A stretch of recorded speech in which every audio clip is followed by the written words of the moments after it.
Buenos días a todos. Es un gusto para la Unidad Jurídica de la Facultad de Ciencias Económicas y Administración de la Universidad de la República darles la bienvenida en este webinar denominado Hablemos de Pericias, donde recibimos a especialistas internacionales en la materia para que nos compartan sus diferentes experiencias. Doy la palabra al director interino del Departamento de Contabilidad y Tributaria, el contador Gabriel Budiño. Muchas gracias, Jennifer. En nombre del Departamento de Contabilidad y Tributaria, además de darles la bienvenida, agradecerles especialmente a nuestros invitados por estar hoy aquí, obviamente a docentes de nuestra facultad y a colegas profesionales que se han sumado a esta actividad, y felicitar también a la Unidad Académica de Jurídica, Jennifer Alfaro, a la profesora María Noel Ramos por impulsar esta iniciativa. Somos convencidos de que tenemos en Latinoamérica una gran ventaja, que es el idioma, incluso el idioma portuñol compartido con Mauricio, que nos permite esos aprendizajes colaborativos, ¿no? Esos aprendizajes de nuestras experiencias, de intercambio de realidades, aprovechando ese idioma en común y esa cercanía que nos da Latinoamérica, y por lo tanto tenemos que lograr aprovechar también estos rezagos de la pandemia, del auge de los webinars para tener nuestros momentos de intercambio y aprendizaje. O sea que nuevamente mi agradecimiento a los expositores, el agradecimiento al equipo docente que trabajó en la organización de este webinar, y la invitación a todos ustedes a ser participantes activos en esta actividad, que hagan sus preguntas por el chat, que estén al pendiente de esto, para que no sea solo expositivo, sino que puedan volcar al final sus dudas y comentarios, porque todos aprendemos a partir de ese intercambio. O sea que nada, disfruten de la actividad, y nuevamente gracias por estar aquí. Gracias, Gabriel. Como breve presentación de la moderadora de este evento, les comento que la profesora María Noel Ramos es contadora pública egresada de la Facultad de Ciencias Económicas y Administración de la UDELAR. Se desempeña, entre otros roles, como perito judicial, como síndico e interventora concursal. Es además la coordinadora de la unidad curricular práctica pericial en el ámbito judicial de esta facultad, y entre otros roles, como les decía, integra el Consejo Directivo del Colegio de Contadores, Economistas y Administradores del Uruguay. Gracias, María Noel, por todo tu trabajo y apoyo en la organización de este evento. Por favor.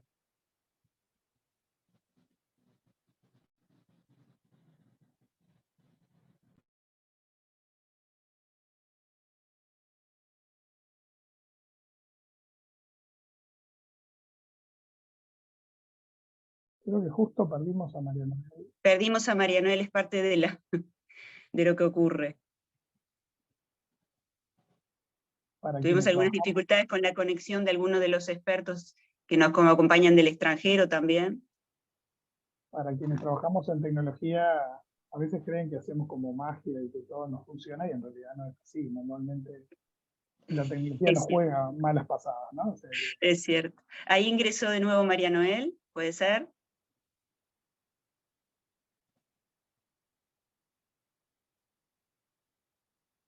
¿Estás por ahí, María Noel?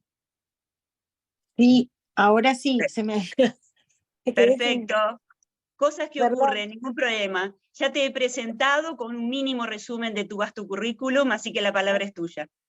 Bueno, muy bien, muchas gracias. Bueno, buenos días, muchas gracias a todos los que están participando de este evento de la Unidad Académica Jurídica, y también en la que participa la Unidad Curricular Práctica Pericial en el ámbito judicial, y en la que expositores de diversos países pues, se han tomado su tiempo, y a quienes agradezco formen parte de este evento.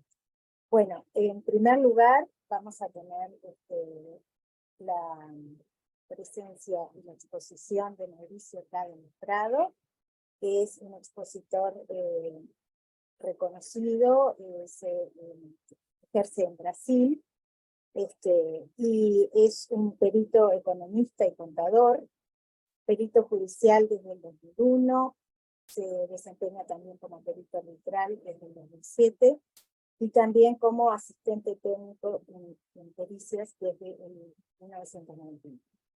Es especialista en arbitrajes y profesor también de posgraduados y demás estudiantes. Bueno, Mauricio va a exponer sobre temas de arbitraje y que es su especialidad y donde ejerce en su principal. Bueno, Mauricio, te damos la bienvenida. Hola, buenos días. Muchas gracias por la invitación. Es un honor estar aquí para hablar un poco y compartir nuestras experiencias en pericia para la audiencia calificada que tenemos. ¿Me oyen bien? ¿Me escuchan bien? Sí. Bueno, entonces voy a empezar ya a compartir la presentación. Ahí está. No sé si Sí, se ve bien, perfecto. bien, tranquilo. Ok. Bueno, entonces me toca hablar por primero acá. Y el tema es la pericia arbitral, o sea, la pericia en los procedimientos arbitrales. Y yo empiezo aquí entonces hablando un poco del arbitraje, porque así como en Brasil, no sé si todos conocen el instituto, el método del arbitraje en Uruguay y en los demás países. Y el arbitraje, entonces, es un medio alternativo de solución de controversias. Lo que se dice alternativo.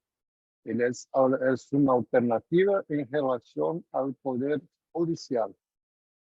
Él resulta del libre albedrío de las partes, que lo eligen de mutuo acuerdo, renunciando al poder judicial. O sea, que aquellos que escogen el arbitraje no pueden acceder al judiciario.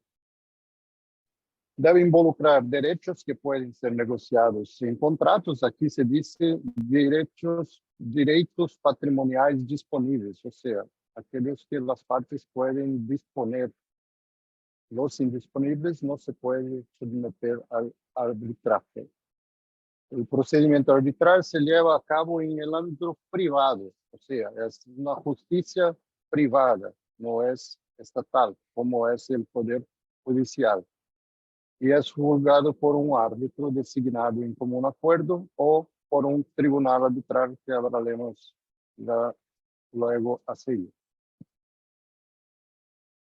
Lo que es entonces el arbitraje, la decisión de los árbitros es final, definitiva, o sea, no hay apelación. Esto es una de las ventajas, o hasta algunos dicen que es desventaja, pero lo que da la celeridad, la velocidad para el arbitraje es la sentencia, es final y definitiva, y tiene la misma fuerza de una sentencia judicial. Y la sentencia arbitral debe ser líquida, es decir, debe establecer el valor exacto de la condenación y tiene fuerza de título ejecutivo. Es un título ejecutivo que puede ser ejecutado en el ámbito del Poder Judicial. ¿Por qué en Poder Judicial? Porque los árbitros no tienen poder de policía, o sea, no tienen poder coercitivo. Entonces hay que recurrir al ámbito del judicial para eso. ¿Quién puede ser árbitro? solo los abogados pueden ser árbitros. Eso estamos siempre hablando de Brasil, ¿no? De la ley brasileña. ¿Pueden los contadores ser árbitros? Los economistas pueden ser árbitros. ¿Y los ingenieros pueden ser árbitros? Bueno, aquí les muestro el artículo 13 de la ley de arbitraje brasileña, donde dice que puede ser árbitro cualquier persona capaz y que tenga la confianza de las partes. O sea, cualquiera persona puede ser árbitro. Incluso no hay ninguna exigencia más que ser capaz, o sea, que tenga capacidad perante la ley y que tenga la confianza de las partes. Y el árbitro, él tiene la misma condición del juez, o sea, tiene que proceder con imparcialidad, independencia, competencia, diligencia y descripción. ¿Cómo se eligen los árbitros? Entonces, las partes deben establecer una cláusula compromisoria. La cláusula compromisoria es la cláusula que establece el arbitraje dentro del contrato. Si no hay esta cláusula, se somete al Poder Judicial. Si hay esa cláusula, se somete al arbitraje. Que essa cláusula deve, então, estabelecer como se elegirão os árbitros. Se trata de um árbitro único, as partes estabelecem que, se não há acordo mútuo, ou seja, se as partes não concordam sobre a designação, se hará por la Câmara de Arbitraje. Se é um tribunal arbitral com 3 árbitros, pode haver mais, pero eu nunca vi um tribunal arbitral com mais de 3 árbitros. Pero se é mais, sempre em número ímpar. Então, 3, 5, 7 e por aí vai.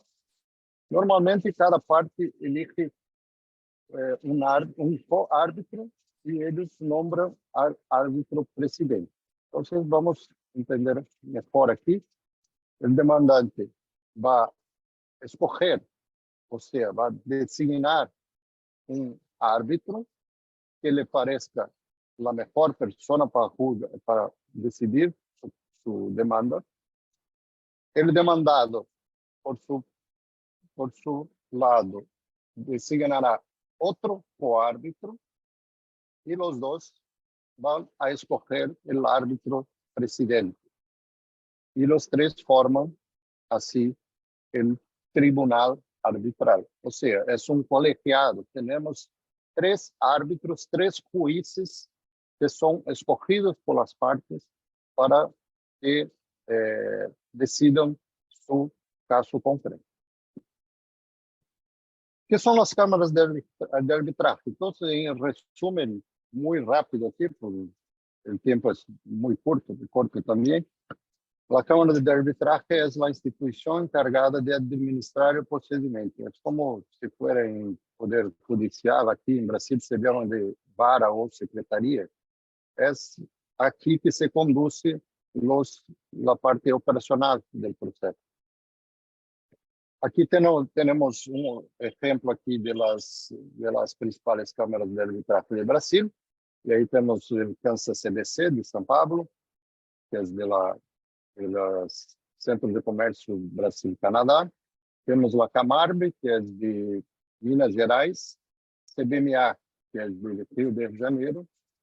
Então, a CMA Cieste Fieste de la Federación de las Industrias del Estado de São Paulo y la ICC, que es la Corte Internacional de Arbitraje de París, que hay una sede aquí en São Paulo también. ¿Cuáles son los temas principales que se discute o se submete a las disputas de arbitraje?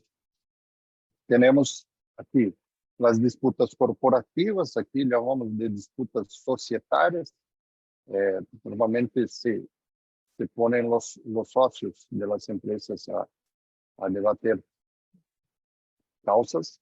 Compra y venta de empresas, que geran contratos complejos que se submeten a disputas también. Los contratos de construcción, energía, petróleo y gas, que hay grandes arbitrajes también en esta área. Contratos de distribución de mercancías, los contratos de prestación de servicios y Hay otras causas, por supuesto, pero estas son las que hay más demanda en las cámaras. Aquí hay un ejemplo, es un poco desactualizado, pero ya nos da una idea de cómo se distribuyen las causas, por ejemplo, las disputas societarias en el CAN-CCBC, allá en 2018, era 34% de las arbitrajes, era sobre disputas societarias. Y así va, aquí tenemos todas las disputas y los percentuales de cada cámara. Siguiendo entonces, vamos a hablar sobre la prueba pericial en el arbitraje, que es el tema principal aquí de nuestro encuentro. Hay básicamente tres modalidades o tres métodos de producción de prueba técnica en el arbitraje. Es un poco distinto del judicial. El judicial acá en Brasil, siempre el perito es nombrado, es designado por el juez y las partes tienen sus peritos. Pues entonces, en el arbitraje hay una característica de la flexibilidad del procedimiento, o sea, no se está vinculado al Código de Proceso Civil, que es el código que determina cómo se va el procedimiento en el juicio estatal. Entonces, el arbitraje no está sometida a este código. Y por eso, los procedimientos son distintos y pueden ser incluso acordados entre las partes. Una no modalidad o método común son los pareceres técnicos de los expertos de las partes. Entonces, el demandante tiene su abogado y contrata un experto para producir la prueba técnica sobre determinado pleito o pedido de la demanda.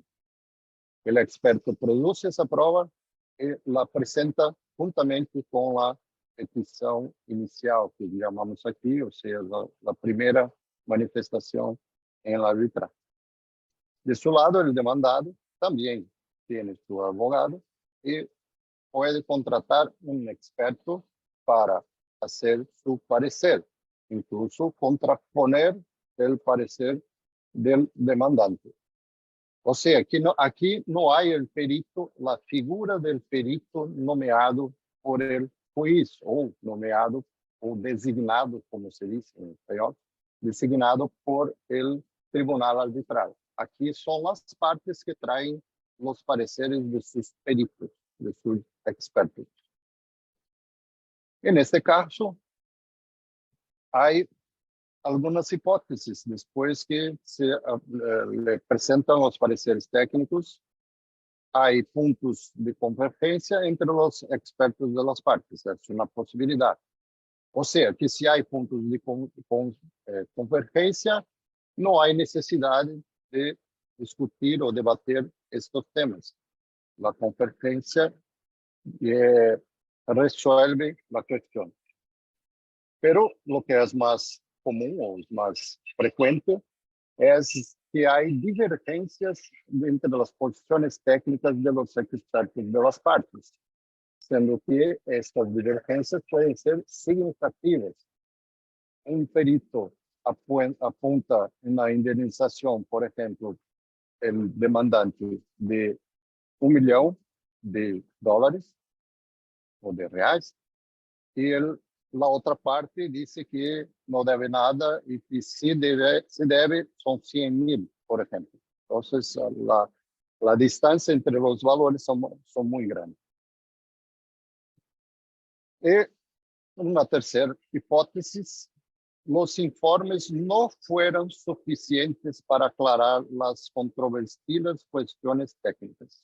Ahí, en este caso, los árbitros pueden celebrar una audiencia de rotating para dirimir las controversias entre los expertos o designar un perito arbitral de su confianza. Entonces, cuando no hay, las pruebas técnicas no fueron suficientemente claras, el tribunal puede designar una audiencia para poner los peritos cara a cara para que debatan los temas. O entonces, designar un perito de su confianza, que ahí es muy parecido con el judicial. O sea, que el tribunal va a nombrar, va a designar un perito arbitral y las partes, el demandante terá un, que llamamos aquí asistente técnico, que es el perito asistente, y el demandado también tendrá un asistente técnico. Estos dos, el asistente técnico del demandante y el asistente técnico del demandado, van a acompañar y asesorar el trabajo del perito arbitral designado por el tribunal. En ese caso, la pericia sigue algunos procedimientos similares al método tradicional del Poder Judicial, tales como presentación de cuestiones, aquí llamamos de quesitos, e indicación de los asistentes técnicos de las partes, elaboración del informe pericial por el perito arbitral, o sea, el perito que elaborará el informe. Hay un plazo para que las partes y los asistentes técnicos se manifiesten sobre el informe pericial. Si es necesario, vuelve al perito arbitral para aclaraciones. Y después de las aclaraciones, otro plazo para que las partes y los peritos de las partes, los asistentes técnicos, se manifiesten acerca del informe pericial del perito arbitral. Y un tercer punto que no es muy conocido ni muy aplicado aquí en Brasil, pero existe y ya lo vi ocurrir, es la figura del expert witness, es el testigo técnico. ¿Qué es eso?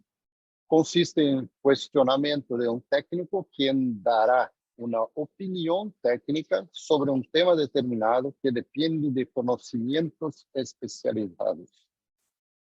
Dichos testigos no declaran sobre los hechos del caso, o sea, es un perito independiente, es un experto independiente que muchas veces ni conoce detalles sobre la disputa que está en cuestión entre las partes.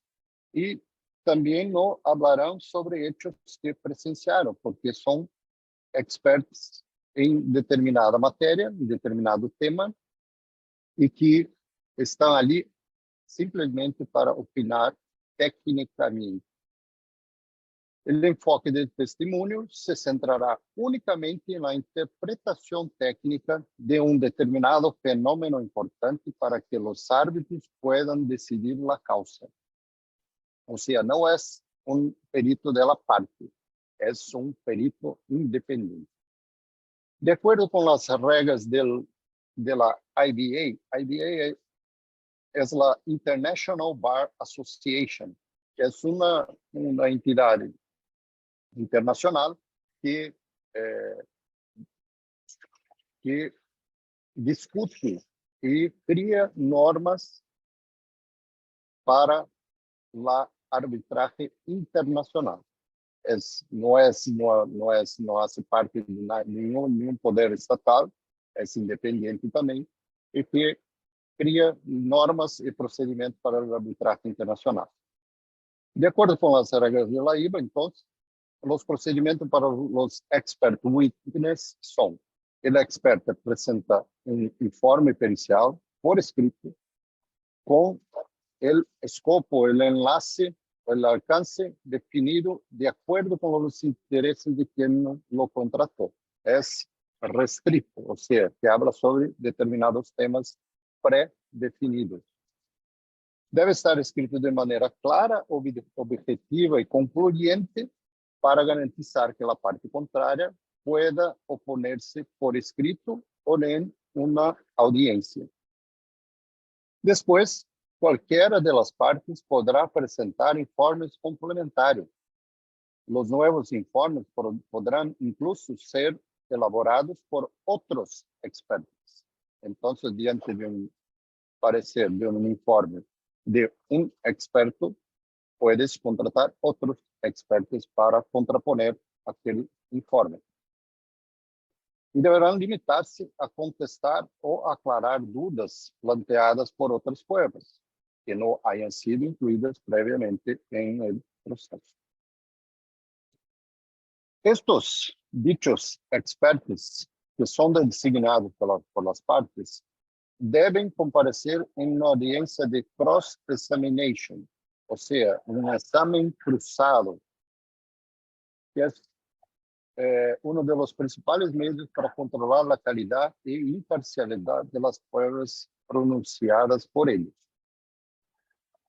Y las reglas de la IVA aclaran que los árbitros son los únicos responsables por decidir el conflicto y les corresponde evaluar la prueba técnica producida por los expertos de las partes, sea cualquier de los tres métodos que se opte por cualquier procedimiento.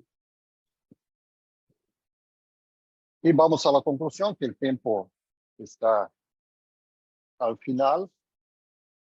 En la práctica, son muchos los casos en que los árbitros permiten que las propias partes elijan el perito arbitral por consenso. Y si no hay consenso, los árbitros eligen el perito arbitral de su confianza. Entonces, es decir, los árbitros dan la opción para que las partes decidan quién será el perito de común acuerdo. Si ellos no deciden, el tribunal va a decidir.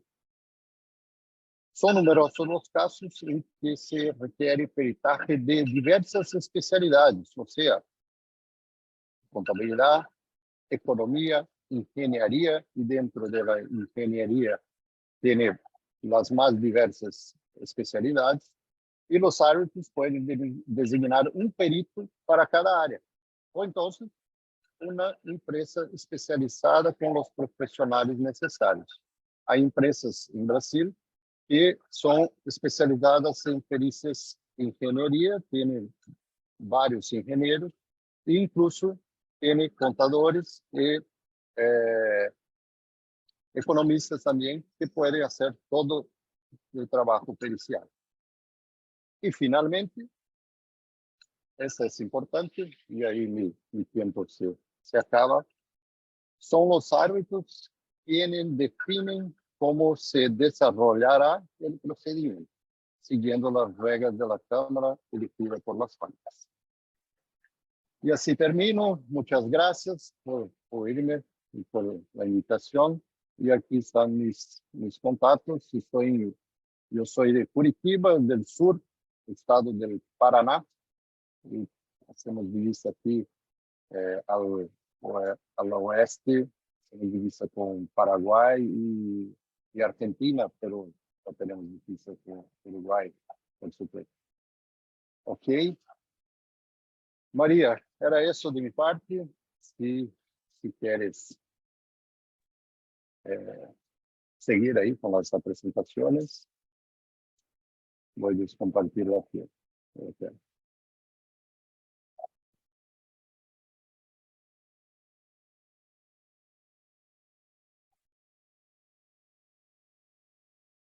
María, Jennifer. Estoy por aquí.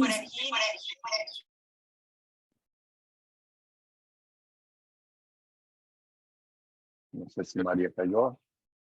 Quizás María quedó fuera de la conexión. Creo que es buenos días. Seguimos en el orden, ¿será? Buenos días, Arvin. Buenos días a Buenos todos. días, Alvin. Sí, te tocaría seguir a ti. Sí. Bueno, buenos días a todos. Sí, por favor. Eh, Si te parece, tú inicias y cuando ella ingrese te presenta. sí. ¿Se ve la pantalla? Sí. Sí, buenos días a todos. En esta ocasión agradezco, Sí, agradezco pues su invitación. En esta ocasión vamos a hablar de las experiencias que hemos tenido en Panamá. Y bueno, tomamos esta reciente charla que dimos sobre el trabajo del auditor, contador público autorizado. En nuestro país, desde 1917, está el Código de Comercio, donde establece las responsabilidades que tiene el contador en cuanto al conocimiento de los temas de la ley comercial conjuntamente con, que van de la mano con el Código Judicial. Eso hace que nuestros profesionales tengan que tener conocimiento del Código de Comercio, civil, judicial, administrativo, penal, etcétera. Sobre este particular, pues, se ha estado trabajando muy fuertemente en los últimos años para adaptarnos a ese concepto de lo que es el auditor en cuanto al manejo de la prueba y los peritajes. En esta ocasión vamos a hacer referencia a un tema del Ministerio Público que solicita asistencias internacionales a Panamá y donde están las asistencias activas o pasivas de conformidad a los instrumentos jurídicos que Panamá es miembro. Aquí vemos los instrumentos que el contador en un momento determinado tiene que conocer. Cuando hablamos de instrumentos son los convenios internacionales, los tratados que por lo general tenemos convenios.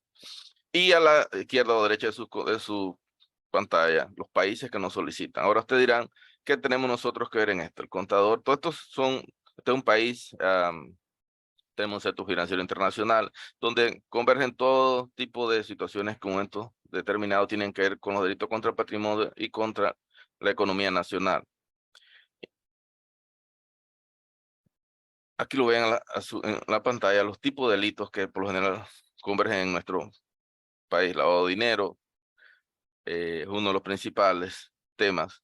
Y por ende, el contador público tiene que tener un manejo, un conocimiento para poder tratar de dar respuesta a la comunidad internacional sobre estas asistencias que tienen que ver con el delito internacional. Uno de los principales países que nos piden asistencia es Estados Unidos y Italia, España, Colombia, etcétera. Y a la mano de izquierda están las asistencias internacionales. Son bilaterales o unilaterales dependiendo la asistencia que cita con el país. Principal delito, blanqueo de capitales, y se traducen en el delito contra el orden económico y la seguridad colectiva y contra el patrimonio. Por eso, al inicio de la charla, le hice hincapié de la importancia de nosotros en Panamá, de que el contador conozca el Código Judicial, Penal, todos los instrumentos que en un momento determinado le permiten indagar, poder ser sujeto, órgano de prueba para responder a estas necesidades o estas solicitudes de asistencial del derecho internacional. Otra de las cosas que nosotros tenemos en nuestro país es el problema de las listas negras. Son temas netamente contables y financieros, como ustedes están viendo en la gráfica. Todavía estamos en el tema de las listas de los GAFILAT y hace hincapié en referencia a las recomendaciones 24-25, que ahí tenemos, esos son temas netamente contables. Y por lo tanto ahí se requiere una participación activa y el país está trabajando en eso para reforzar lo que es la debida diligencia, temas contables, financieros, etcétera. Hace referencia a las recomendaciones 24 y 25. Como hablé al principio, nosotros tenemos que, para dar respuesta a todo eso, conocer todo un poquito, no es que vamos a ser abogados, pero debemos conocer un poquito del derecho administrativo, comercial, tributo, de contratos civiles, etcétera. El derecho penal, donde finalmente convergen todos si hay alguna falta en cualquiera de los demás y hay una traba de la LITIC, obviamente va a converger en el derecho penal. Por eso es importante conocer y estar al tanto de todo el conjunto de derechos que rigen nuestra sociedad. Otro elemento a considerar en nuestra legislación es la pirámide de Kelsen, que significa el valor jerárquico de la norma, la Constitución, los tratados, las leyes, los decretos y las resoluciones, porque eso nos va a permitir a nosotros poder evaluar o determinar o examinar un sujeto u órgano de prueba en nuestro trabajo. De igual manera, es oportuno resaltar que nuestras participaciones siempre están dentro del derecho público y el derecho privado. Dentro del derecho privado se aplican las normas, ley artis o las leyes que rigen nuestra profesión, y en un momento determinado, si hay alguna convergencia, hay alguna situación con relevancia jurídica, obviamente va a caer en el derecho público. Entonces, siempre importante mantener presente en nuestro trabajo, en nuestro país, el trabajo que se realiza en el derecho público puede tener connotaciones en el derecho público, es decir, en una autoridad competente. Entonces, siempre ese concepto. Otro elemento a considerar es que el dolo civil no es igual al dolo penal. Ambos tienen diferencias. Es por ello que el contador en Panamá tiene que tener presente que cuando está desarrollando actividades propias de la profesión del contador público autorizado, usando normas privadas, normas de procedimiento, que puede tener en algún momento determinado que eso pueda pasar al derecho al derecho público, y el dolo civil tiene connotaciones muy diferentes en el dolo penal. Ejemplo, en este país la defraudación fiscal penal arriba de 300,000 pasa al derecho penal. Entonces, menos de 300,000 es el derecho, la esfera administrativa. Entonces, ahí hay una situación compleja para el contador, con las últimas leyes que se han aprobado. Las competencias en un momento determinado cambian y puede traer una connotación complicada para el manejo de su actividad como contador público autorizado. De igual manera, en nuestro Código Penal, Código Procesal, están las responsabilidades del contador en el artículo 257, 385, 373, 374 y 244. Y el procedimiento de hacer el informe está en el Código Procesal 406 subsiguiente. Quiere decir que dentro de la pirámide de Kelsen, el grado jerárquico de la norma, el contador tiene que ubicarse en la esfera de la ley, recordando que las normas de auditorías son un complemento, para un auxilio a la norma penal. Estamos en nuestro país en un proceso académico de esta transformación de pensamiento del contador para adaptarse a esta realidad jurídica. Está costando, pero los jueces o fiscales no van a esperar que un contador esté al tanto de esa realidad jurídica. Ya hay casos sobre estos temas. Otro de los temas a considerar en nuestra profesión es el análisis, un proceso judicial, pues está en lo fáctico, jurídico y probatorio. Siempre debemos considerar que nuestro trabajo puede entrar en cualquiera de esas tres fases en el sistema penal acusatorio. Y él tiene que estar preparado para cualquiera de esas áreas donde en un momento determinado entre, ya sea como perito privado, ya sea como perito de parte o ya sea como perito de la fiscalía, porque el contador público puede actuar bajo cualquiera de esos tres esquemas.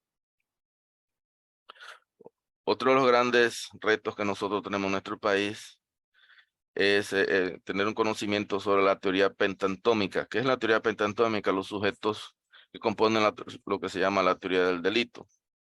Nosotros nos concentramos en lo que se denomina la tipicidad de los presupuestos penales, la imputación objetiva, la parte que corresponde al perito, como lo vamos a ver más adelante. En este caso, la tipicidad, tenemos que observar los elementos del verbo tipo material, que es donde en un momento determinado se activa un débito y un crédito por la acción de un agente infractor de una norma jurídica. Esa parte, desde el punto de vista contable, es lo que el perito, con su especialización, con su destreza, tiene que determinar, analizar, sin entrar a temas de tipificar conducta, porque eso no es su área. Otro elemento a considerar en el caso del perito es que nosotros tenemos que auxiliarnos con las ciencias formales o las ciencias fácticas. Eso está en la mayoría de los ordenamientos jurídicos de América. El conocimiento formal o conocimiento científico se auxilia con la criminalística, usa el método científico. Siempre que en una investigación necesitemos el auxilio científico, porque hay que hacer un experimento, hay que hacer una evaluación, una pregunta, una hipótesis, un resultado, el método científico, un análisis de una tinta, un análisis de una firma que se usó algún componente, o que tenga que participar en la parte científica, es el método, la ciencia de la criminalística. Y la criminología es la ciencia que estudia las conductas humanas. Estas dos áreas de las ciencias auxiliares de la investigación o ciencias auxiliares del derecho penal es la base fundamental de nuestro trabajo. En el centro se encuentra lo que nosotros lo denominamos la auditoría forense y la parte preventiva o detectiva, y en el medio el nexo causal. Siempre estos elementos a considerar en una investigación deben estar presentes en nuestra mente como auditores, dependiendo si actuamos en el sistema público, privado o de parte. Otros grandes elementos que nos han venido a contribuir a nuestro país y que estamos trabajando de la mano es las normas. Recientemente han habido unos pronunciamientos de la Federación Internacional de Contadores, unas guías que tienen que ver con el tema de blanqueo de capitales, que van de la mano con las 40 recomendaciones del GAFI. Hay un manual. Entonces, todo este bagaje de conocimiento que los organismos regentes de la profesión a nivel internacional están emitiendo, están contribuyendo grandemente a nuestro desarrollo profesional en nuestro país. Aquí tenemos un caso específico, las guías del IFAC, lavado de dinero, complementan perfectamente con la ley 70 de la defraudación fiscal penal en nuestro país. Uno de los requisitos que tenemos que ir trabajando fuerte para salir de las listas grises. Entonces, el contador se encuentra inmerso en un nuevo paradigma, un nuevo desarrollo profesional, estar a la altura de las circunstancias de estas nuevas exigencias de los regentes de la profesión. Aquí en esta siguiente gráfica vemos lo que al principio establecí, indiqué lo que es el verbo tipo. El verbo es la acción o modo que en un momento determinado actúa un agente infractor. Ejemplo,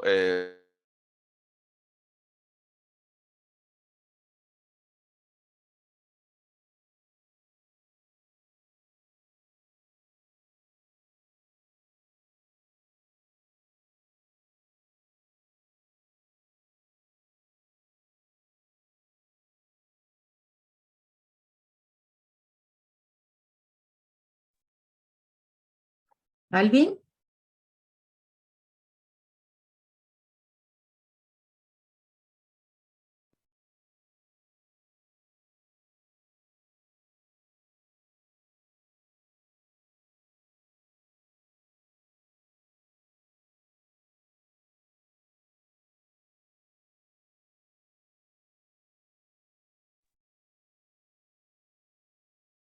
Parece que Alvin quedó sin conexión. Hoy la tecnología está en contra de Alvin y mía también, porque se me ha caído la conexión varias veces ya.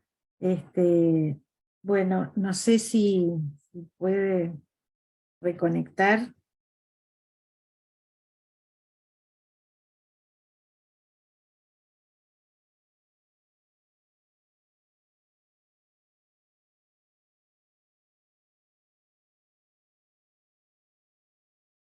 Qué pena. Bueno, continuamos entonces y les comento igual, porque en el momento en que Alvin ingresó yo estaba desconectada.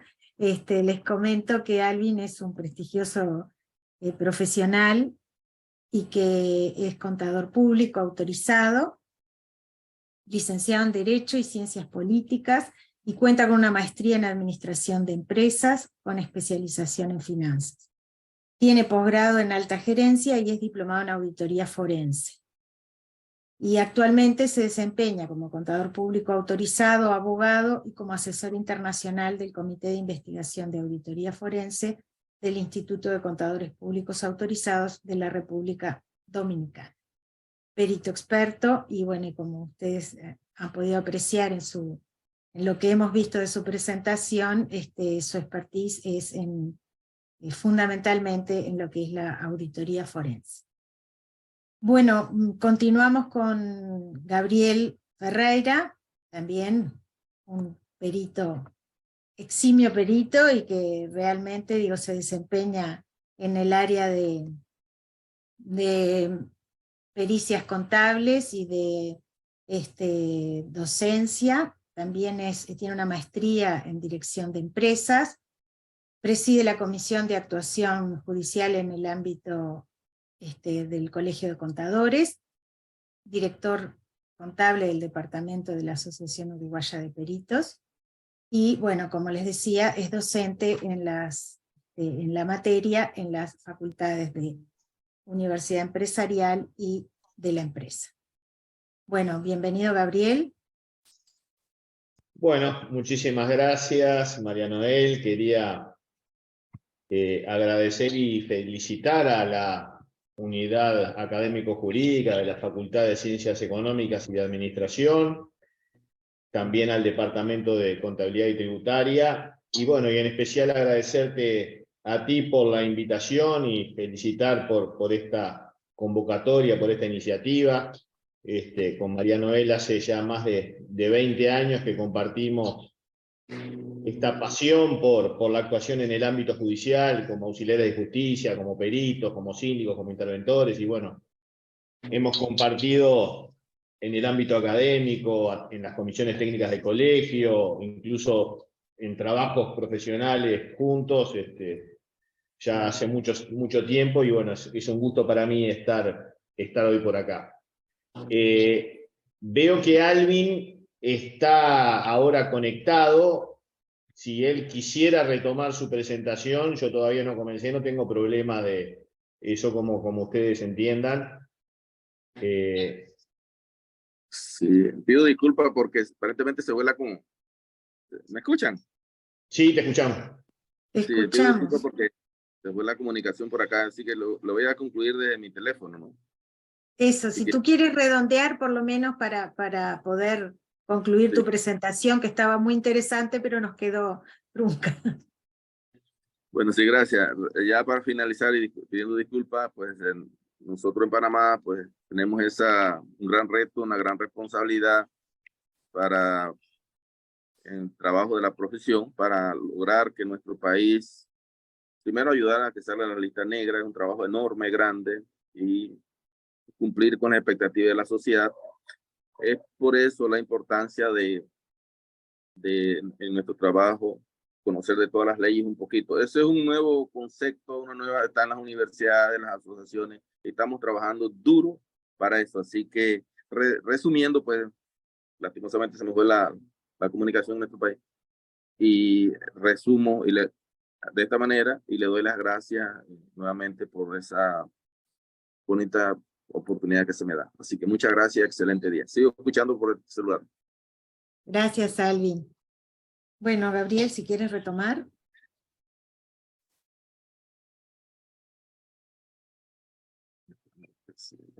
Escuchamos. Bien. Bueno, en esta actividad, que de alguna forma la temática es que hablemos de pericias, ¿no? Que sea una charla, se me ocurría en la presentación tratar algún tema que sea esencialmente práctico y de repente hacer alguna referencia en el marco teórico, pero poco, sino que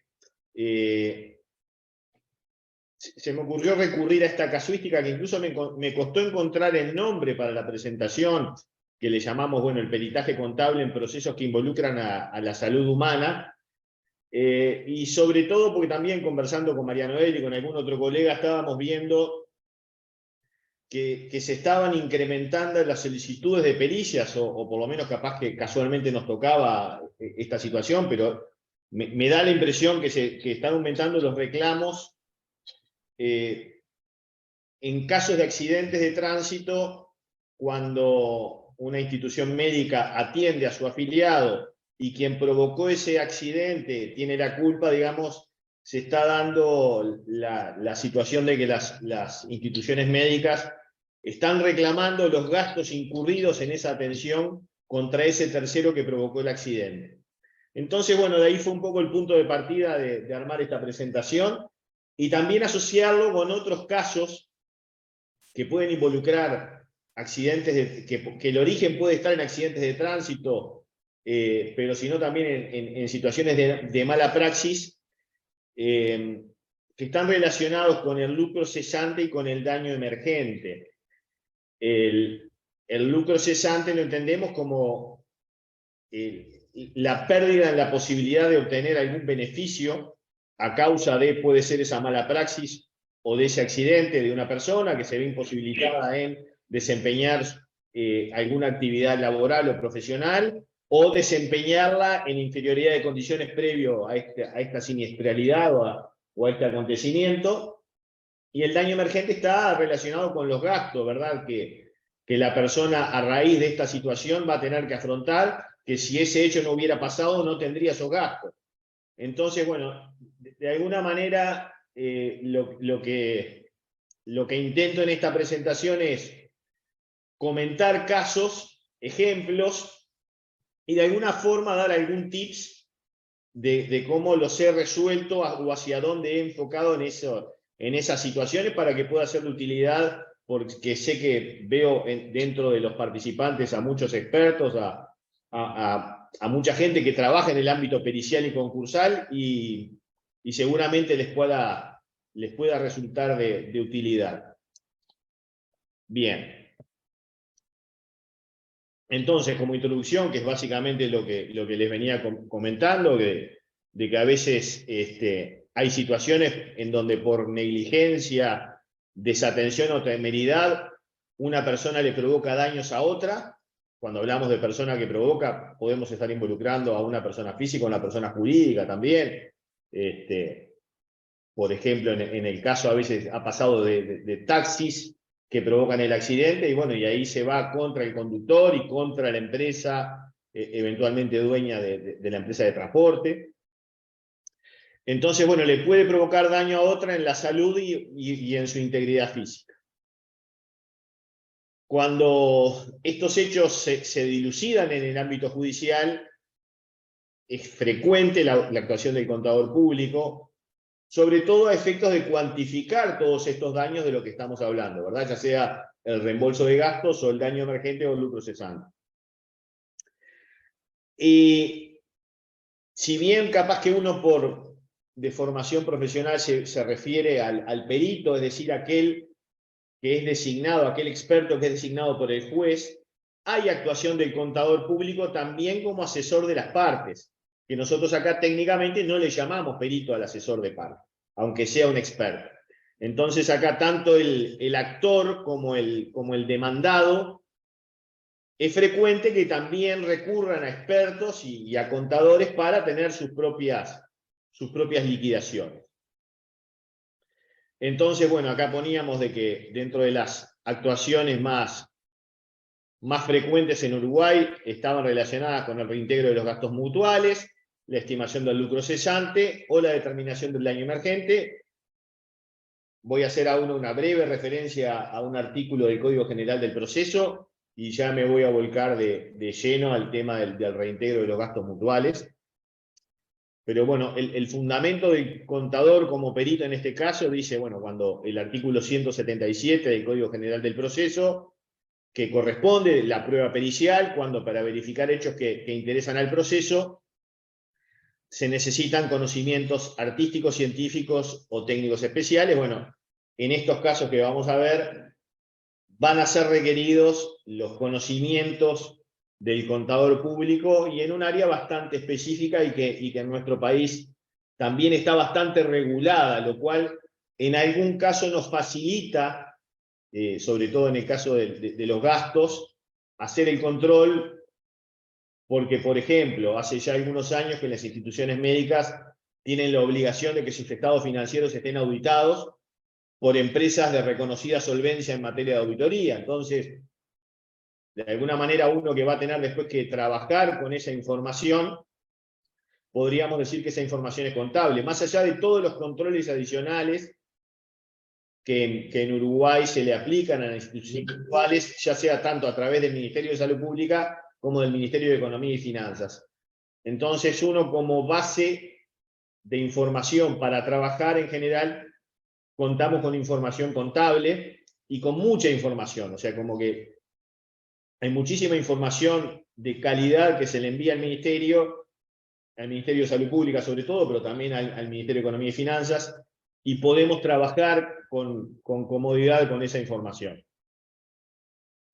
Acá lo que hice es resumir un poco algunos objetos de pericia relacionados con el reintegro de gastos mutuales, porque en definitiva es esto lo que nosotros como peritos tenemos que mirar, ¿verdad? Es qué es lo que me está pidiendo el juez. Más allá que muchas veces es la parte actora, la demandada, la que pide la pericia, y después el juez da lugar, y muchas veces da lugar a exactamente lo que pidieron las partes. En definitiva, lo que me va a orientar el trabajo es el objeto pericial. Y acá resumí un poco y saqué nombres de algunos objetos relacionados con gastos mutuales. Dice, bueno, se designe perito especialista en liquidación de gastos mutuales, a fin de que se sirva a liquidar eventuales gastos experimentados por la mutualista en la atención del señor A, conforme a lo que surge de los antecedentes médicos, acompañados a la demanda. Después, en otro caso, se designe perito para que se expida sobre los costos directos e indirectos de la actora.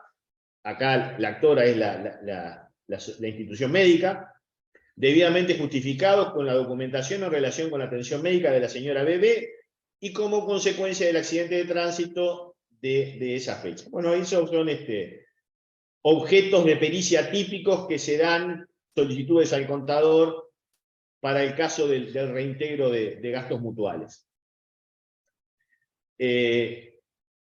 Esto un poco, cómo viene funcionando en nuestro país. Bueno, acá la parte actora, la mutualista, las entidades de sentencia médica, entienden que están causalmente legitimadas para reclamar el reintegro de los gastos que le ocasionó la atención médica del afiliado contra el responsable de un evento, ya sea el causante o el asegurador, porque muchas veces el que provoca el accidente está asegurado y bueno, ahí la mutualista va contra, o quien paga, quien abona es la empresa de seguros, e incluso quien asume la defensa en el litigio de ese siniestro ante ese reclamo.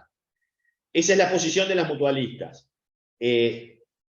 Las demandadas generalmente, ¿qué es lo que dicen? Bueno, el que provoca el accidente entiende que las entidades de asistencia médica no están legitimadas para reclamar, que no hay un nexo causal entre el evento dañoso, el accidente, y el presunto perjuicio económico que sufre la institución, y que en definitiva esos servicios asistenciales están en el marco de un cumplimiento de un contrato bilateral entre las partes, digamos, el afiliado que paga la cuota y la institución que tiene la obligación de hacer y dar. O sea, como que el demandado dice, bueno, esto es un problema entre la mutualista y su afiliado que tienen un contrato de prestación de servicios y lo tiene que cumplir. Esas son las posiciones. En algún momento yo les diría que esto estaba discutido y a veces se daba lugar a la parte de las mutualistas y a veces no, pero la tendencia últimamente es a que la jurisprudencia está amparando esos reclamos de la mutualista y quizás por ahí se esté dando de que cada vez son más frecuentes estos tipos de reclamos porque como que la jurisprudencia, sobre todo, bueno, tanto en primera como en segunda instancia, está empezando a dar la razón de que las mutualistas están legitimados para pedir ese daño. Por lo tanto, se me ocurre que ese es el motivo por el cual podemos estar viviendo un incremento de solicitudes periciales en esta materia. Hay que ver siempre caso a caso, evidentemente que los pedidos de reintegro de gastos en función de la atención médica que se reciba y también de la institución que los preste son diversos, pero bueno, acá hice un resumen de los más frecuentes y después de alguna forma voy a abordar cómo he resuelto estas situaciones en particular, justamente pensando en que pueda ser de utilidad para alguno de ustedes. Pero bueno, hay un gasto típico que es el hospedaje, ¿no? Lo que se conoce a veces como la hotelería, los días de internación. Entonces, los días de internación, los días que una persona está internada, tienen un costo. Eso va a depender del tipo de internación, porque tenemos la internación común. Va a ser mucho más caro el día si se está en CTI. Va a ser más barato si la internación es domiciliaria. Entonces, bueno, ahí ahora después vamos a ver un poco cómo lo podemos abordar. Análisis de laboratorio, derecho operatorio, imagenología, honorarios profesionales, materiales, medicamentos. ¿Por qué se hace lugar en general a las pericias o ya se solicitan? Y he visto que lo pide la pericia tanto la parte actora como la demandada. O sea, a veces la actora, la institución médica, cuando reclama, ya pide la pericia, o si no el demandado, que es el que eventualmente tendría que pagar también. El problema de fondo es que estos gastos están informados por la parte actora. Entonces se entiende que podría considerarse que es una prueba producida por la actora. Y ahí es que surge la necesidad de validar esa información. Decir, bueno, el que causa el accidente dice, está bien, entiendo que no tengo que pagar, pero si tuviera que pagar, no voy a pagar la cuenta que tú me estás pasando, porque son tus números, son tus registros. Yo preciso que alguien independiente al proceso verifique que efectivamente esos son los gastos incurridos. Y acá, evidentemente, que tenemos también un tema de las profesiones, ¿verdad? Uno como contador no se va a poner a cuestionar si el tratamiento fue el correcto, si estuvo 10 días internado, si en realidad capaz que correspondían 7 y le tenían que haber dado el alta. Esas cosas nosotros no cuestionamos, o la medicación que se le dio. Lo que vemos son los hechos. Bueno, estuvo tantos días internados y el día sale tanto, corresponde tanto por hospedaje. Se le dio tal medicación, el costo de esa medicación es tal. O sea que no debemos jamás entrar en cuestiones que no competen a nuestra profesión. Nosotros simplemente, sin opinar sobre cuestiones que, aunque a veces nos puedan romper los ojos, no vamos a opinar en nada que no tenga que ver con nuestra incumbencia, que es básicamente determinar, cuantificar los gastos incurridos. Volviendo al tema del hospedaje, decía, bueno, el hospedaje lo que tengo que mirar es cuántos días de internación tuvo. Eso, por la historia clínica, es fácilmente detectable. Es decir, bueno, y ahí es como la hotelería, ¿no? Según cómo a la hora de entrada, a la hora de salida, voy contando los días. No habría mayores dificultades por los días de internación.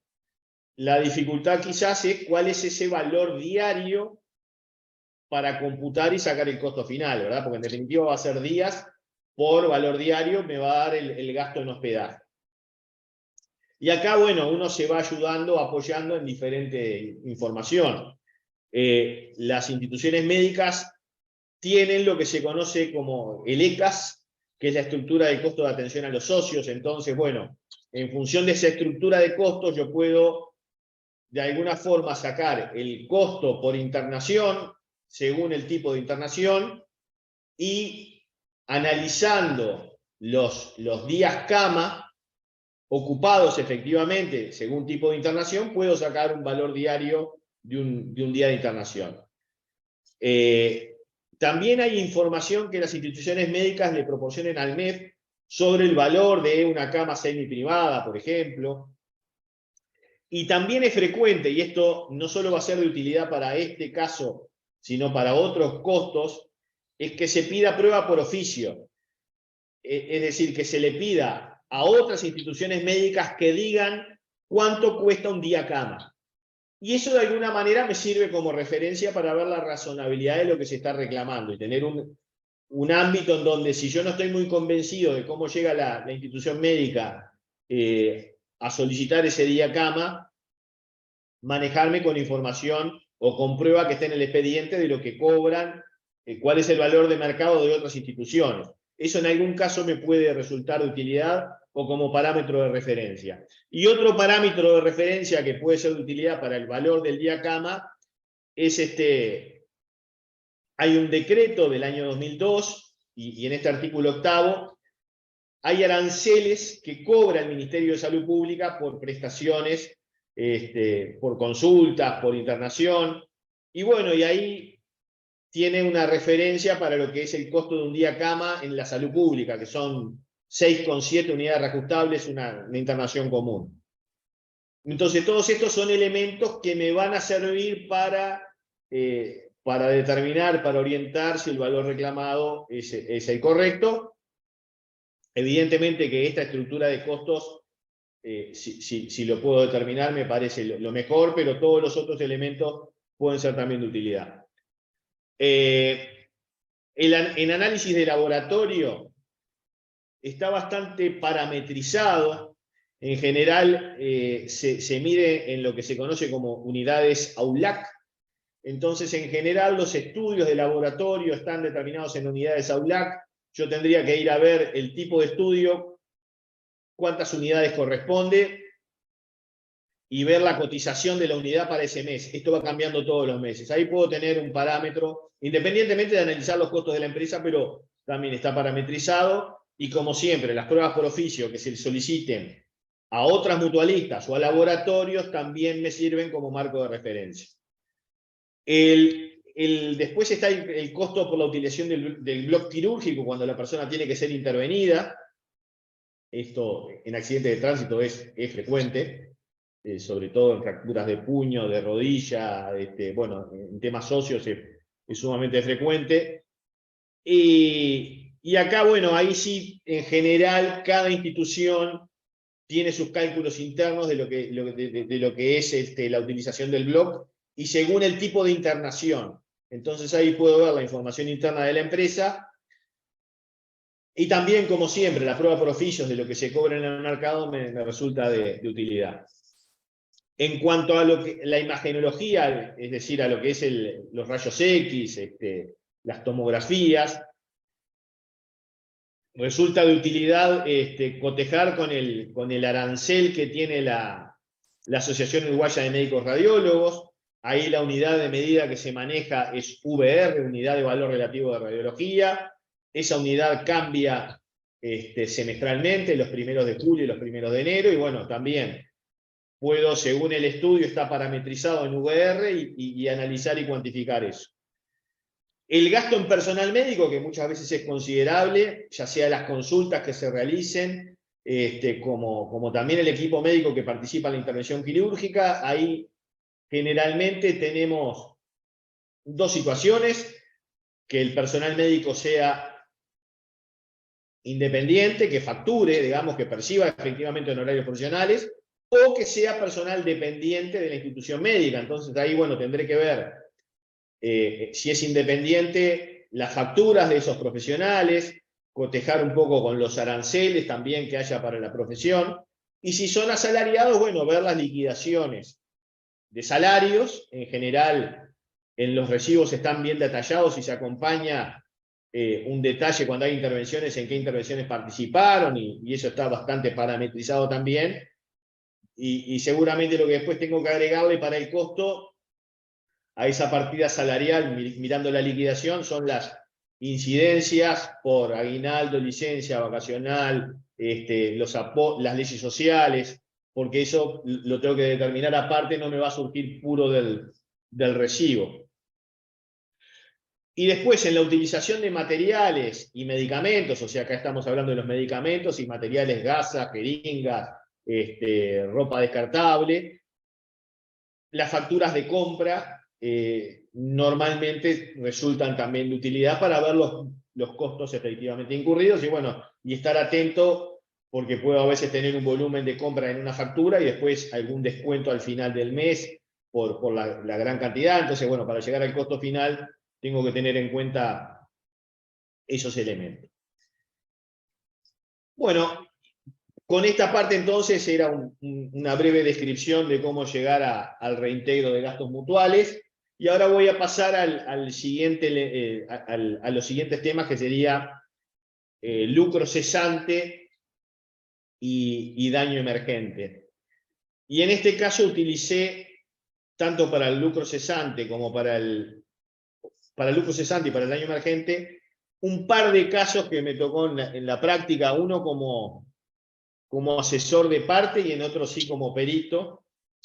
En el caso como perito es un oficial albañil que concurría, era colocador de pisos, concurre a trabajar a la obra y lo embiste un ómnibus, él venía por una ruta nacional, o sea que bueno, no había dudas de que la culpa era de la empresa de transporte o del conductor.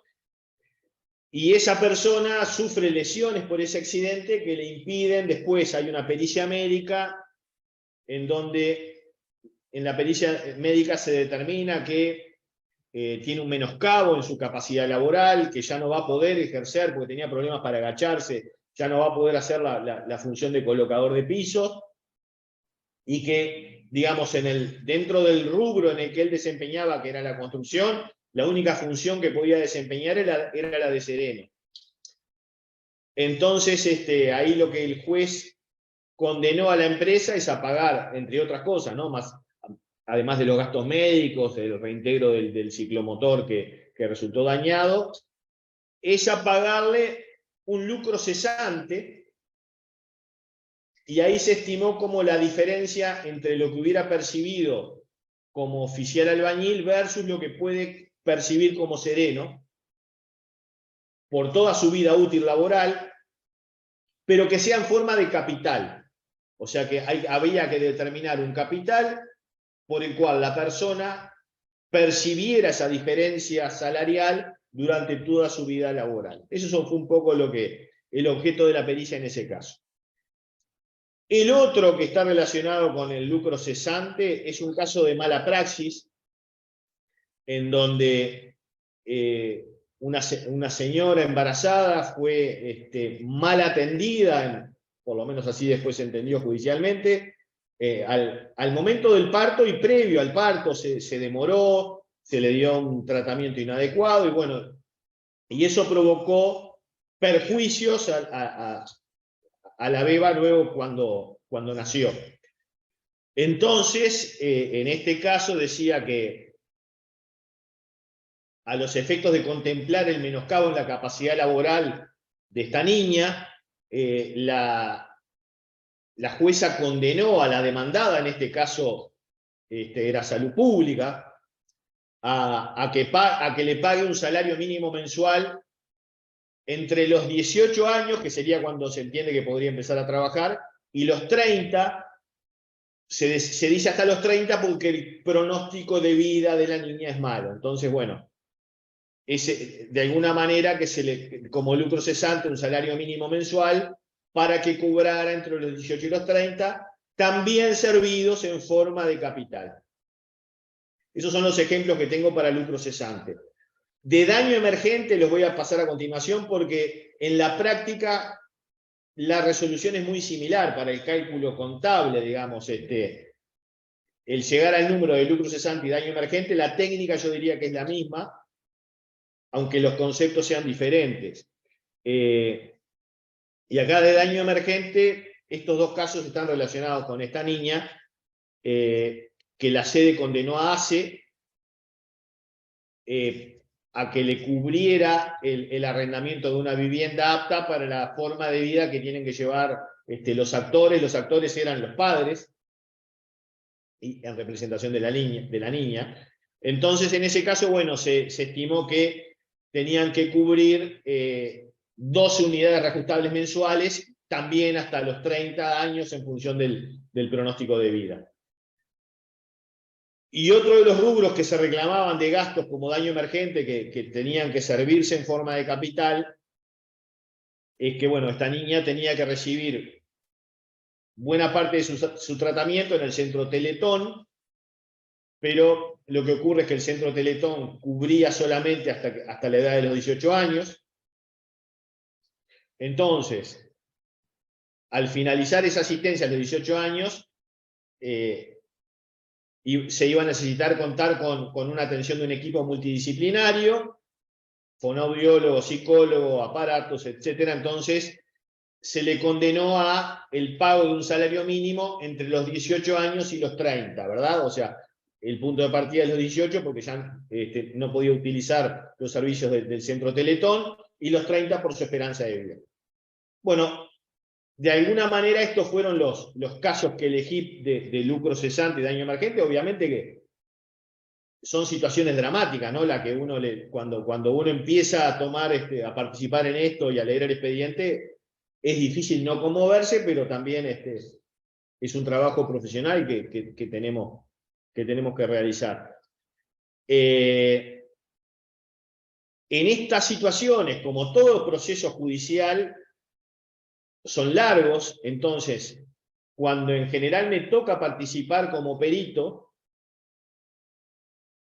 hay cosas que ya hay tiempo que ya transcurrió, que ya pasó. ¿Qué quiero decir? Que hay daños, gastos que había que cubrir, o lucro cesante que ya pasó. Entonces podríamos decir que tengo hechos pasados y hechos futuros.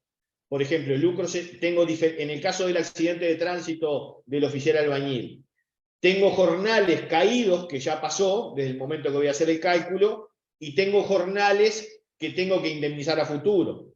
Entonces, el tratamiento es diferente entre lo que ya pasó al momento de hacer el informe y de lo que va a pasar. De lo que ya pasó, lo que hago es, lo traigo al momento de mi informe, y en ese caso lo que se estila en Uruguay, y porque el juez así lo dispone, es aplicar la ley 14.500. Esa ley 14.500, ¿qué me hace básicamente? Bueno, actualizar por los efectos de la inflación, ya sea el lucro cesante o el daño emergente pasado, y a su vez agregar una tasa de interés.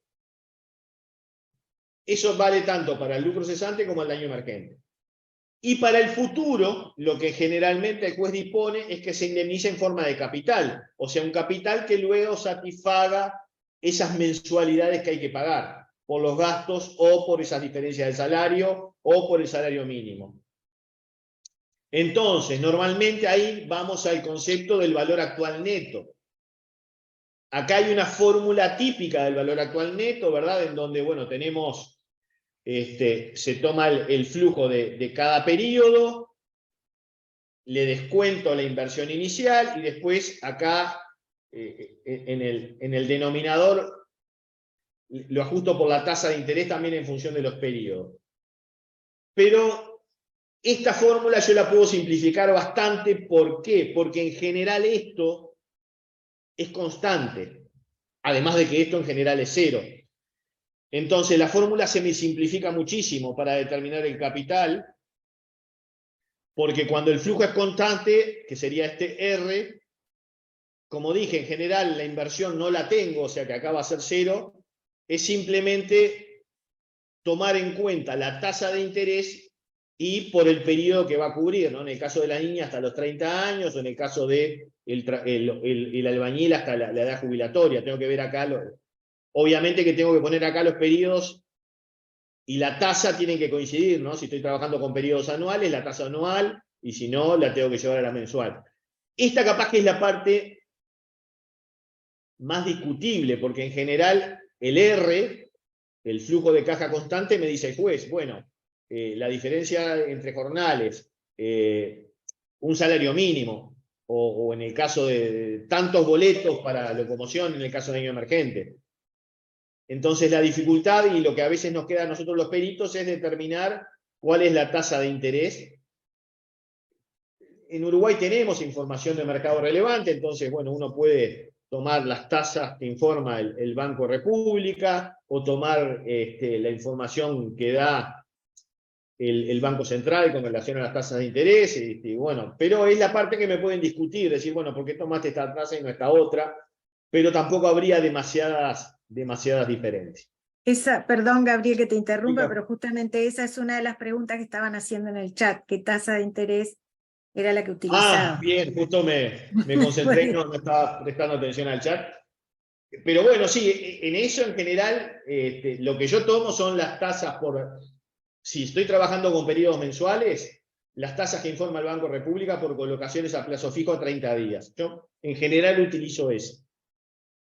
Pero bueno, puede haber, es algo que es opinable, y a mí en general, como el Banco República tiene sucursales en todo el país, es el banco principal del Uruguay, me parece que hay argumentos para apoyarse en esa tasa.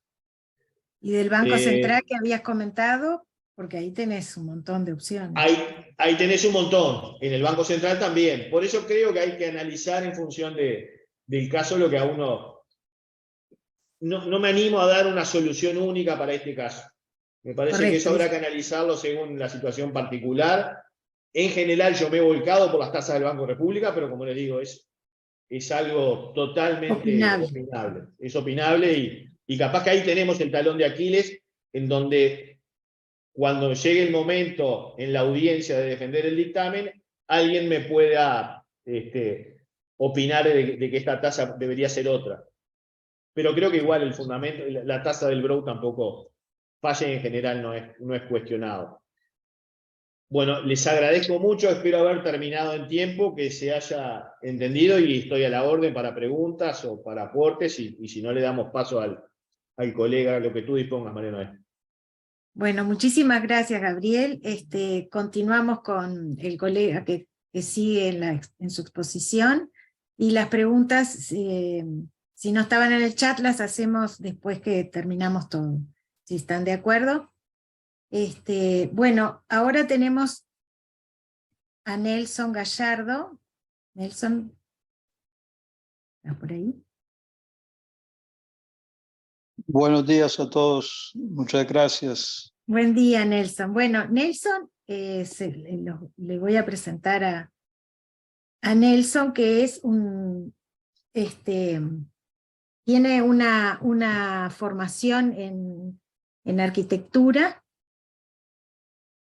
Está graduado en la Universidad de los Andes y ha desarrollado una larga carrera en pericias internacionales e integra el equipo de FTI Consulting, y su trabajo se centra en lo que en el aspecto del arbitraje. Ha sido testigo independiente, designado con frecuencia, es experto en reclamos de construcción internacional, y se enfoca su práctica en proyectos industriales también muy grandes y complejos, de arbitrajes internacionales y locales. Y bueno, como les comentaba, tiene licenciatura en arquitectura de la Universidad de los Andes en Bogotá. Un gusto, Nelson, y muchísimas gracias por participar de este evento. Muchas gracias, María. Obviamente el tema que se está tratando aquí es el tema de pericias. Nosotros, y yo en particular, soy experto en temas de construcción, en atraso de obra y cuantificación de daños. La gran mayoría de casos que vemos son arbitraje internacional en proyectos en toda América Latina, y trabajamos desde nuestra base aquí en Atlanta, en Estados Unidos. En el día de hoy, considerando que estamos tratando este tema de cómo se desarrollan las pericias, he traído un caso de estudio que recientemente fue publicado como laudo. Es información que ya está disponible en la web, y ustedes, si tienen mayor interés en esto, pues pueden inclusive consultar el laudo como tal. Voy a compartir mi pantalla, así que me avisan si la pueden ver.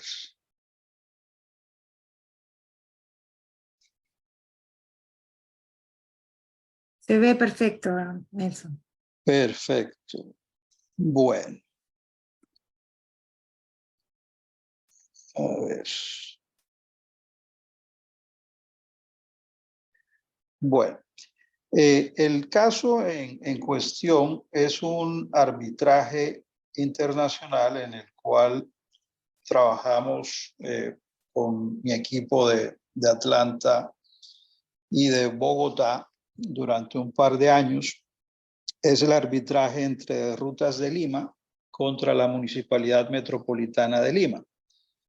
Este arbitraje es un arbitraje internacional ad hoc bajo las reglas de la Comisión de las Naciones Unidas para el Derecho Mercantil Internacional. La demandante en este caso es el concesionario Rutas de Lima, a quien nosotros como peritos independientes fuimos designados. Es decir, en este caso, en este tipo de arbitraje, las partes pueden designar a sus propios peritos para que vean de forma independiente cómo se determina o cómo se puede resolver un aspecto técnico o de cuantificación de daños. El demandado es la Municipalidad Metropolitana de Lima, y la municipalidad hace una contrademanda en contra del concesionario. La pretensión principal del concesionario, en este caso, cuando hablo de concesionario, es el concesionario de una carretera. Ahora explicaré un poco en qué consiste. Y lo que hacen, o lo que el concesionario tiene como pretensión principal, es recuperar un monto que no pudo recaudar a través de un peaje que estaba ubicado o que está ubicado en la carretera. El monto fue de $8 millones. En el caso de la Municipalidad de Lima, su pretensión principal era anular el contrato de concesión por corrupción en la adjudicación. Esa es la posición de la municipalidad en este caso. El rol de FTI, en este caso mi rol y de mi equipo, es un rol de carácter técnico. Nosotros somos expertos en construcción, proyectos de infraestructura, y como peritos nos tenemos que desenvolver y limitar dentro del ámbito técnico de lo que serían las obras de construcción. En el caso específico, nosotros debemos analizar la ejecución de unas actividades previas que en proyectos de carretera existentes significan actividades de puesta a punto. Esto quiere decir que si ustedes van conduciendo por una carretera y de pronto ven que el pavimento está en mal estado, una actividad de puesta a punto es hacer una repavimentación completa del segmento que esté averiado. De esa manera, cuando la carretera está puesta a punto, es en el momento cuando se puede hacer su mantenimiento, el cual durará varios años, y de esa manera el concesionario, en este caso, tiene la responsabilidad de poder mantener ese nivel de serviciabilidad de la carretera para el confort de quienes conducen en ella. Las actividades previas en este proyecto, primeramente, dentro de lo que decía el contrato, estaban a cargo de la Municipalidad de Lima. El contratista, o en este caso el concesionario, quien tendría la responsabilidad de la concesión por muchos años, tenía que hacer estas actividades previas o de puesta a punto en estos tramos que ven en la imagen: Panamericana Norte, la Panamericana Sur, la parte inferior, y un tramo que se llama RP1, de 9.7 kilómetros. En este sentido, cuando se inicia este contrato, la Municipalidad de Lima debía poner o hacer estas actividades de puesta a punto, pero no las ejecuta y decide transferírselas al concesionario para que éste las haga.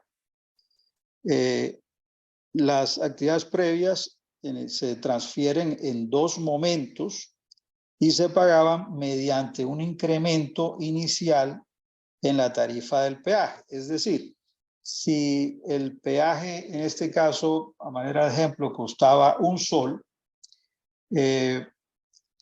tener que hacer estas actividades de puesta a punto, pues se podría recuperar con $2, para hacer un ejemplo muy sencillo.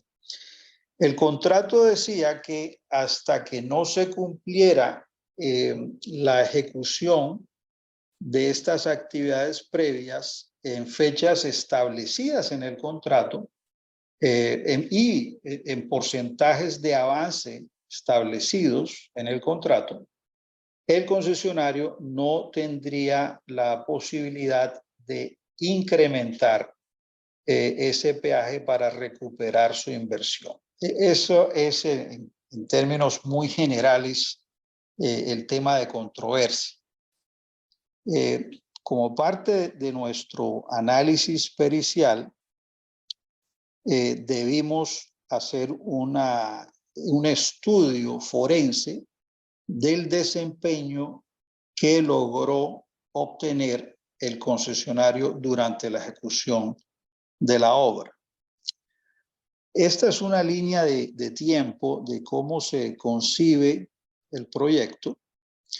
Inicia en el año 2010 con una iniciativa privada en donde se presenta una idea de proyecto. La ley de iniciativa privada en muchos países latinoamericanos es bastante similar, en donde un privado puede presentar una iniciativa de desarrollo de un proyecto y, si es de interés para la entidad pública, pues se toma una licitación. En este caso, 2.7 años después de la presentación de la iniciativa privada, se adjudica el contrato de concesión que incluye el mantenimiento de la carretera, pero como había mencionado antes, no incluía las actividades previas o de puesta a punto. Luego, un poco más de un año después, se establece o se firma la adenda número 1, en donde el concesionario se le asigna las actividades previas y luego otra asignación de un volumen adicional de actividades previas 1.8 años después. Es decir, se hace la transferencia de estas actividades previas en dos pasos. En este sentido, era importante poder determinar, con base en documentación contemporánea del proyecto, cómo se pudieron o cómo se ejecutaron en la realidad estas actividades previas.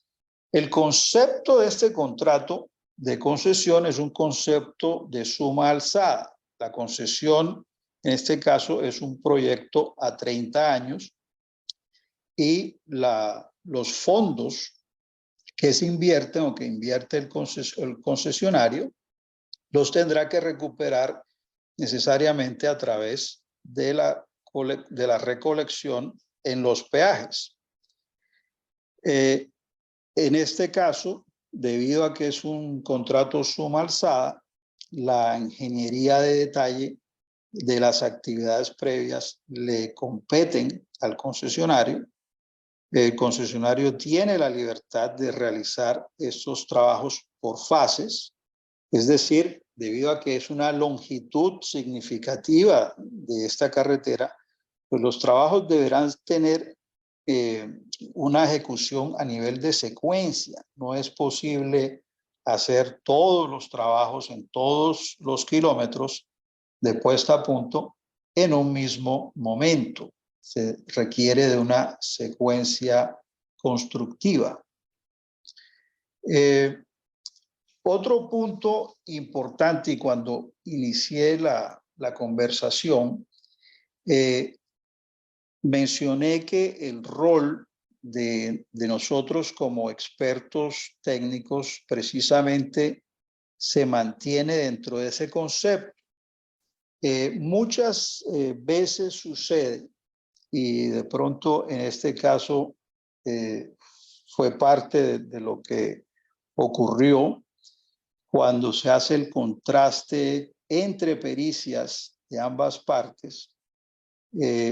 Claramente una pericia, si estamos ante un caso técnico de construcción, la opinión debe ser igualmente técnico-constructiva. Cuando se le solicita a un perito, que es en este caso, digamos, un ingeniero civil, arquitecto, ese perito debe mantener su opinión dentro de lo que le compete en su ámbito profesional y en su experiencia. Si ese perito inicia una explicación o una opinión en su informe pericial sobre aspectos de ley y de aspectos de contrato interpretativos, esa pericia muchas veces no va a tener mayor efecto ni tampoco va a asistir al tribunal, lo cual es precisamente el objeto de la pericia técnica, ayudar al tribunal a entender un concepto técnico que es altamente complejo, pero si la pericia técnica se convierte en una interpretación de lo que pudo haber sido el desarrollo de un proyecto de iniciativa privada o de asociación público-privada, como se hace en el Perú en este caso,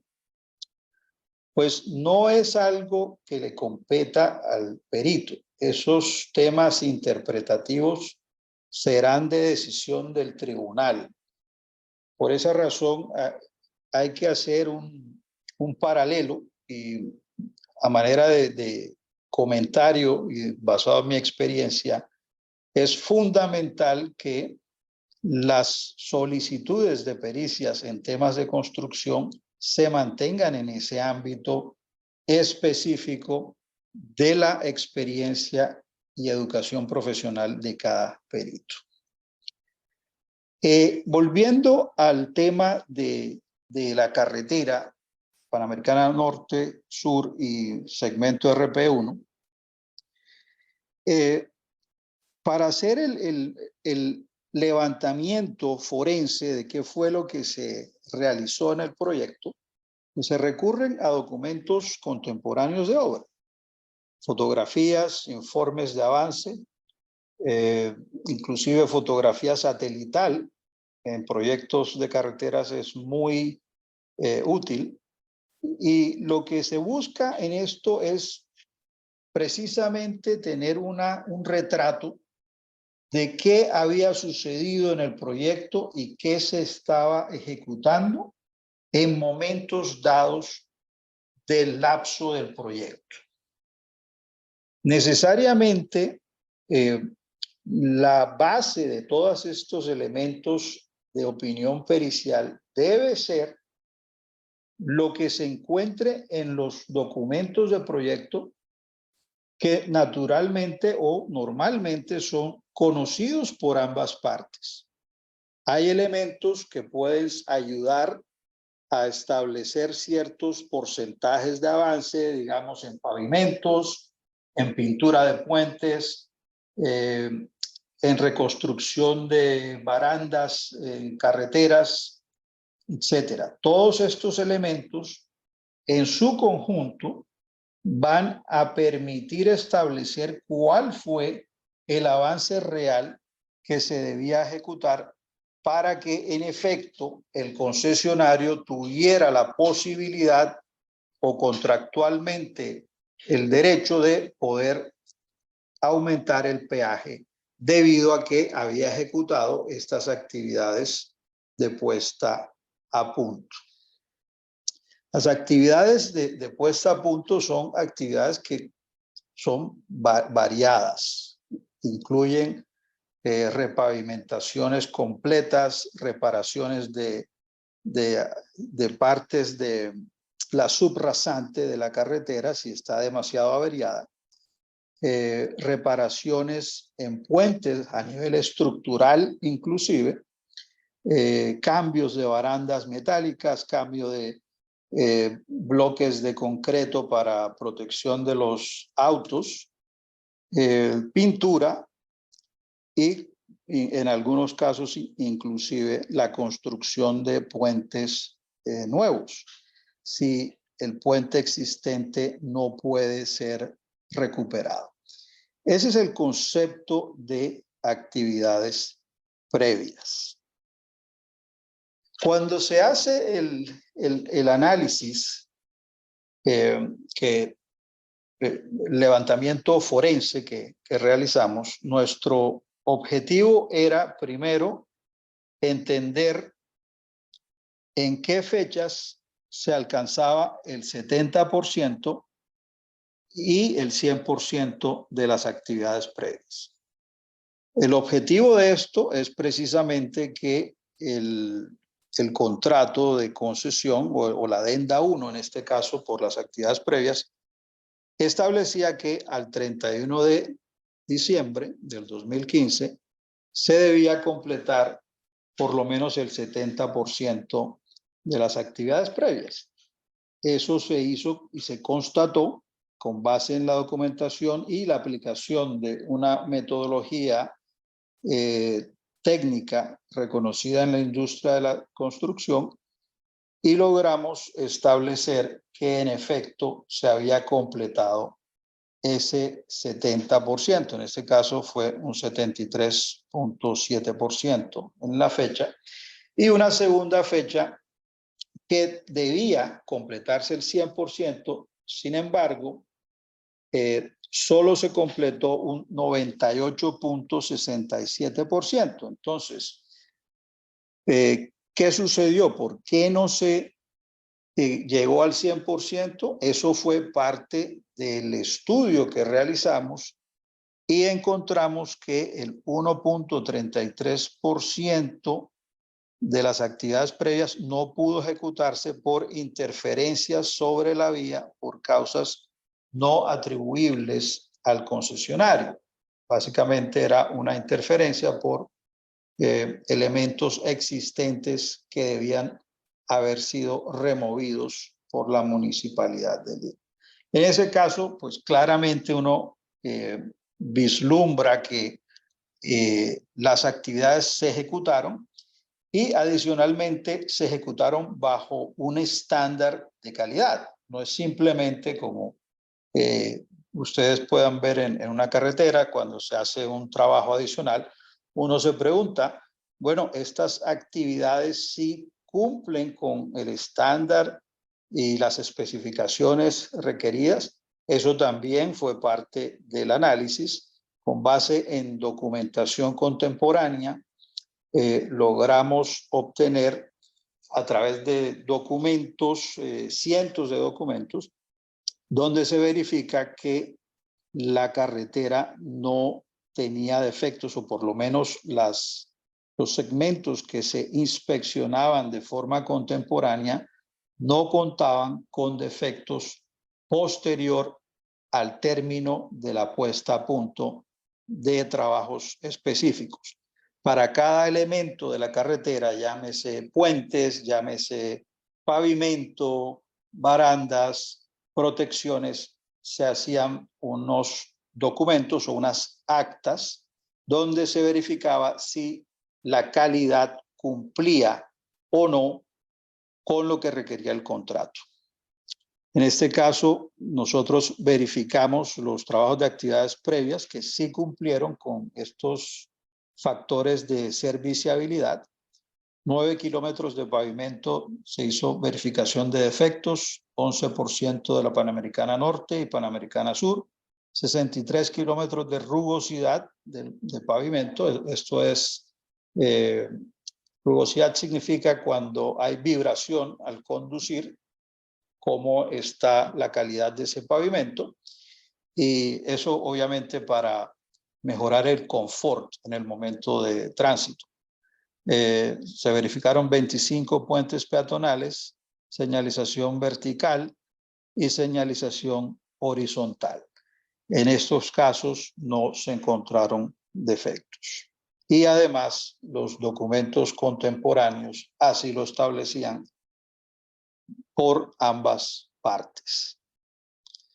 Al final se llega al laudo después de más de un año de trabajos continuos, y en el laudo es interesante debido a que el tribunal, y este laudo nuevamente lo pueden encontrar en internet, el tribunal hace un paralelo entre las pericias emitidas por el concesionario, que es la pericia de FTI, y la pericia emitida por el perito de la municipalidad. El paralelo interesante que menciona es precisamente lo que hace la diferencia entre lo que es una pericia técnica y una pericia que excede su rol o su ámbito o el ámbito del perito. En este caso, el tribunal dice, el tribunal concuerda con lo señalado por FTI porque así lo demuestran los documentos a los que se va referido el tribunal en esta sección del laudo, en el sentido de que tanto Invermet, esta es la supervisión de la municipalidad que supervisa las obras, como RDL, este es el concesionario, usaron la misma metodología para evaluar el avance acumulado en actividades previas a 31 de diciembre de 2015 y realizaron la verificación de los índices de serviciabilidad en campo partiendo de supuestos que no cuestionaron en su momento y que ahora pretende desconocer el perito de la municipalidad. Y ahora dice, los documentos aportados en este arbitraje sustentan el análisis efectuado por FTI en la sección 6.6 del informe CP11. ¿Qué significa esto? Que primero el tribunal le da mayor valor a documentos contemporáneos, con lo cual ambas partes, tanto la municipalidad como el concesionario, midieron contemporáneamente en campo la calidad de estos trabajos. Eso fue precisamente uno de los métodos aplicados por FTI para validar y a través de fotografía, en efecto, constatar calidad y avance a través de todos estos documentos contemporáneos. El tribunal en el numeral 859 dice, lejos de hacer un análisis técnico, el perito de la municipalidad dedica la parte sustancial de sus dictámenes a un análisis contractual del presente arbitraje, a una interpretación más jurídica que técnica del contrato de concesión y sus adendas. Luego dice, al estructurar la mayor parte de su dictamen como una interpretación más contractual que técnica, el perito de la municipalidad asume el riesgo de que el tribunal llega a una interpretación diferente en cuanto es al tribunal a quien corresponde interpretar el contrato de concesión y sus adendas en esta controversia por mandato de las partes.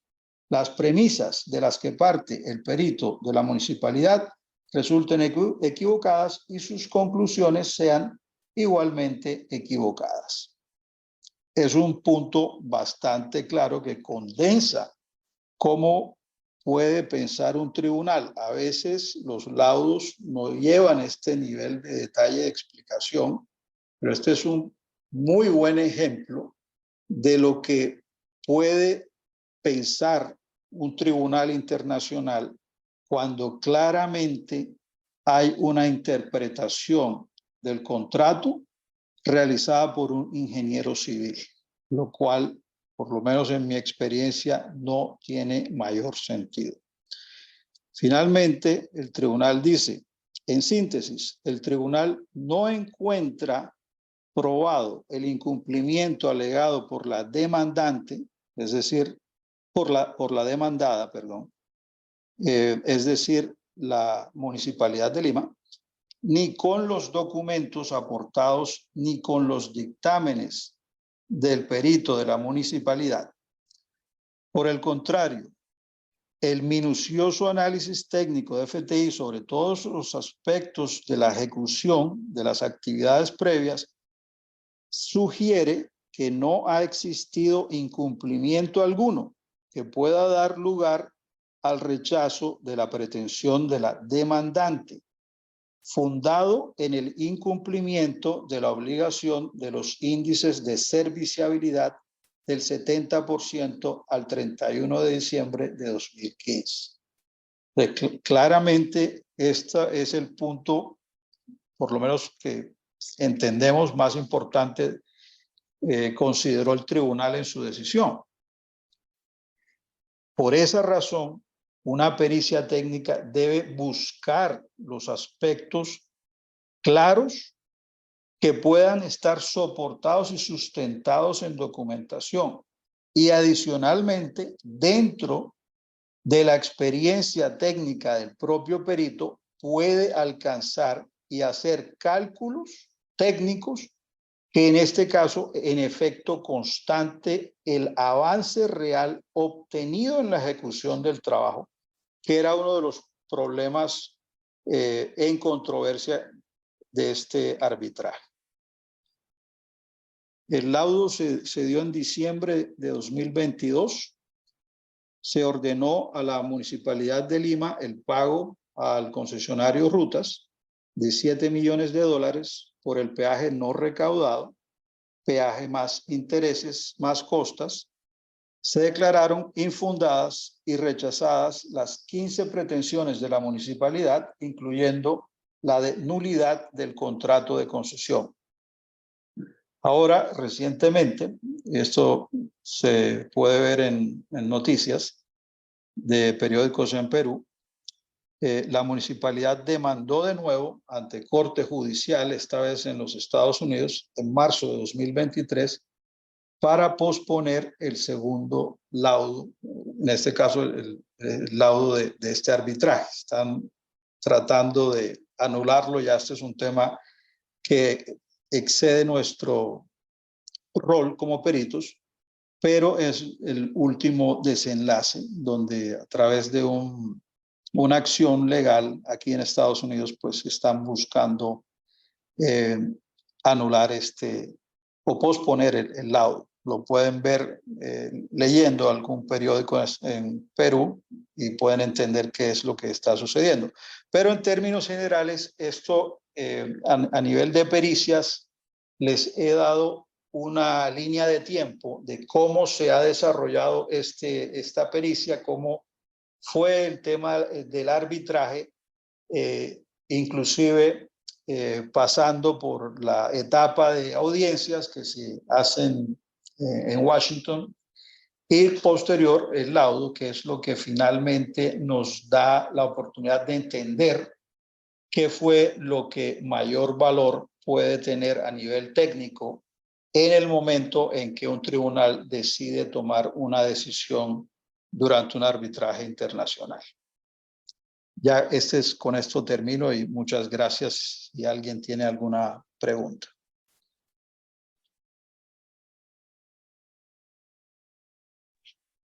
Muchísimas gracias, Nelson. Excelente tu exposición y la verdad que demuestra que tanto la pericia en el ámbito judicial como en el arbitral tienen similitudes más allá de quién es el decisor en cada una de las situaciones.